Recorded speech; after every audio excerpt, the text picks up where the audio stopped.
এই পৃথিবীতে মূর্তি পূজা কেমন করে আসলো? নূহ আলাইহিস সালাতু ওয়াস সালামের জমানায় 5 জন আল্লাহর ওয়ালি ছিলেন, যাদের সাথে মানুষ উঠা বসা করতো, যাদের সাথে মানুষ আমল করতো, নেক আমল করতো। মানুষ যাদের সাথে নেক আমল করে মজা পেত, তারা এই 5 জন আল্লাহর ওয়ালি ছিলেন। এই 5 জন আল্লাহর ওয়ালির নাম পবিত্র কোরআনে আছে, তবে পবিত্র কোরআনে তাদের নাম ওয়ালি হিসাবে নয়, পবিত্র কোরআনে তাদের নাম মূর্তির নাম হিসাবে আছে। পবিত্র কোরআনুল কারীমের এক আয়াতে আল্লাহ বলেন, وقالوا لا تذرن آلهتكم ولا تذرن ودا ولا سواعا ولا يغوث ويعوق ونسرا। পবিত্র কোরআনুল কারীমে এদের নাম ওয়াদ, সুয়া, ইয়াগুস, ইয়াউক, নাসর এই নামগুলো আছে, তবে মূর্তি হিসাবে, ওয়ালি হিসাবে নয়।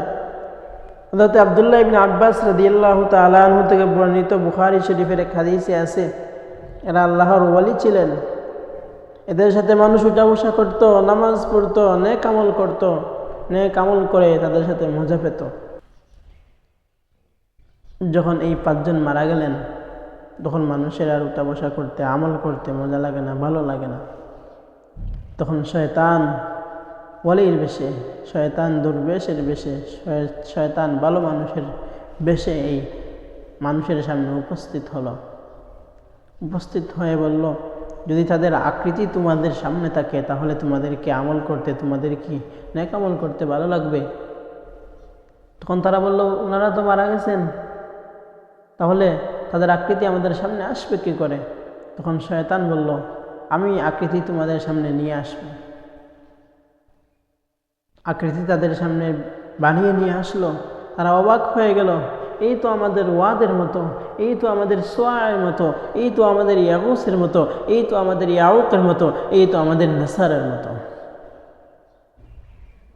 তখন শয়তান তাদেরকে বলে, ইনসিবু ইলা মাজালিসিহিম আল্লাতী কানু ইয়াজলিসুনা আনসাবা।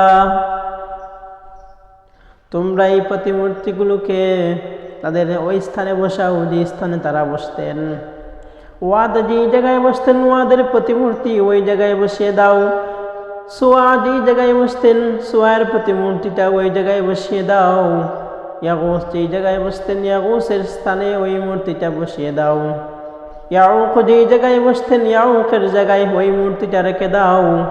নাসার যে জায়গায় বসতেন, নাসারের জায়গায় বসার জায়গায় ওই মূর্তিটা রেখে দাও। তখন তোমরা সম্মানার্থে, তখন তোমরা তাদেরকে দেখে দেখে আমল করবে, তোমাদের ভালো লাগবে। তারাও মনে করেছে, ঠিক আছে, আমরা রেখে দিই। তারা রেখে দিল মূর্তিগুলো। তারা কিন্তু কোনো খারাপ নিয়তে রাখে নাই, এদেরকে ইবাদত করার, এদেরকে মাবুদ মানে ইবাদত করার নিয়তে রাখে নাই। তারা শুধু এদেরকে দেখার জন্য রেখেছিল। কিন্তু যখন তারা মারা গেল, দুনিয়া থেকে বিদায় নিয়ে চলে গেল, তাদের পরবর্তী প্রজন্ম আসলো। তাদের পরবর্তী প্রজন্মের কাছে শয়তান আবার আসছে।